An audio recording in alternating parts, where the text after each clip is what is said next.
محمد حسن کیروریان ج محمودی خیاله یکی تیر ماه 1924 لگندی کرور ایگالی گویان جدایک دبد. نوی باوی و حسن نوی دیوی ج خیاله. حسن گویی و خیاجش گندکی ایریوانا ارمنستانیه.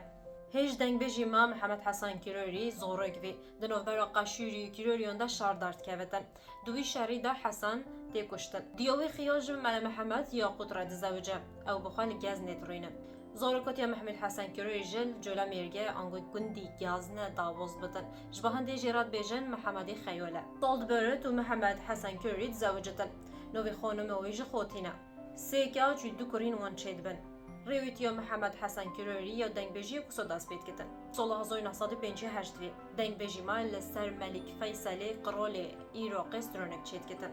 ملک فیصل وسترونت بیت گل کیف خارج بتن بجتن دوهین زو و ظلمه خلود بکن. 105 دینار عراقی و مافی حملاتی بوینا عراقی جددن محمد حسن کیروری. لسر و خلاتی دنگبجی ما لعراقی جهد بتن. لگوری لکولین سیدو گویانجا 20 سترونین و هاتنا تومار کرن. سترونین و جوره یکل سویده. به پلاقین گاورین هاتیه قید کرن.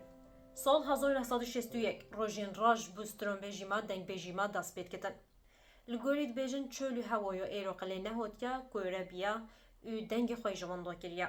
بله هنگی از بجن جهر هاتیه دوینو و جبو دنگ خواه و جهوین خوابنده بکتن. دو نوبرا 4 سالانده گلک رزولاتیه که مازند جیتن. مخابن سال 1965 لگوند گزنه کوچا داوید کتن.